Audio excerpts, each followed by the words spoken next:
Hello, administrators, faculty, staff, and students. This is Scott Fitzgibbon with the Pacific Institute. Many of you familiar with our curriculum are pretty comfortable with the concept of comfort zones, what they are and how they are formed. In the next few minutes, I'm hoping to share some thoughts as to how we can move from a comfort zone and create a new normal, as that what we are all facing in our lives right now. Most people have experienced the feeling, fleeting at times, of having your life turned upside down at some point in time, but this is very different. What we are doing this week is drastically different than last week, and what we were able to do 2 weeks ago seems almost like ancient history. We hear words like surreal and unsettling, and often find ourselves and our loved ones asking, when will everything be back to normal? We all have comfort zones, or a range which we can free flow naturally and normally. For most of us, that was the way we normally went about our routines of our days, weeks, months, or even over the past couple of years. Over the past couple of weeks, we have been thrust outside of our comfort zones, as almost all of what we used to do as normal is no longer that, resulting in anxiety, tension, and its worst form, fear. Tension occurs when we perceive ourselves outside of what is typical or normal for us. The circumstances of the coronavirus pandemic has caused tremendous comfort zone shift in each of us, within our families and loved ones and our communities at large. But when we become fixated or focused on the negative, the worst case scenarios, it can become pretty depressing and even feel debilitating. So what can we do? According to the concept of Gestalt, we are always working to have order in our mind. We want the outside, what it is that we are perceiving in the world around us, the real, if you will, to match the inside, our perception of an ideal, the way we want things to be, or simply what has been familiar or comfortable to us.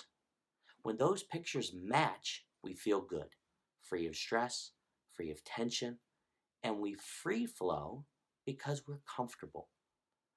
But when those pictures don't match, like in times like these, we experience anxiety and tension. But that stress doesn't have to be negative. The stress just drives us to take corrective action.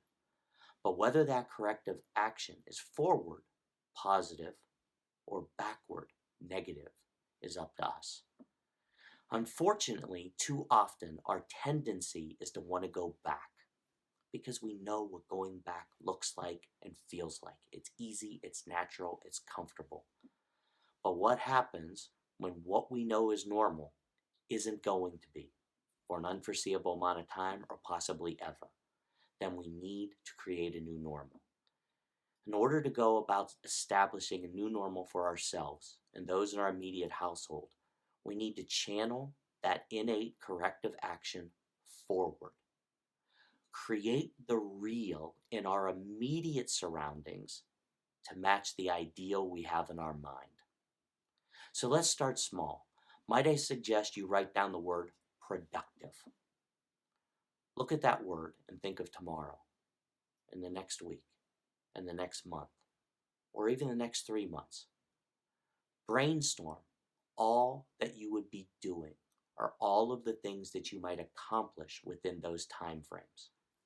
Some possibilities might be completing coursework for classes, familiarizing yourself with new technology for online education and remote coursework, reconnecting with a spouse or kids or parents or siblings in ways that you haven't because of our typical busy lives. Maybe reaching out to old friends or family that you haven't talked to in a while. Perhaps completing a house project, exercising, or eating properly. Maybe even getting back to a hobby that you haven't had time for. Whatever you feel you would be doing or accomplishing if you were being productive during each of those time frames. A day, a week, a month, or even 3 months. Maybe even put them in a table or into columns. It's important as you brainstorm not to force yourself beyond what you can see yourself actually doing or accomplishing. If you do, it becomes a have to rather than a want to, and you will feel like you're forcing yourself to be productive rather than doing it because you want to and see the value in being productive. Next, beside the task or the accomplishment, write down the feeling you associate with performing each task or accomplishing each objective. Let those feelings well up inside of you and see yourself performing each task using that emotional energy.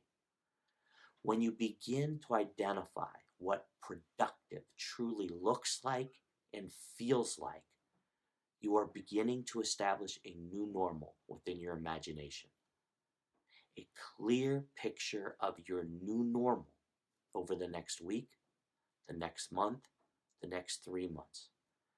The more vivid that picture and the greater the emotion attached to that picture, the more energy, drive, commitment, and desire that will be generated to make it happen.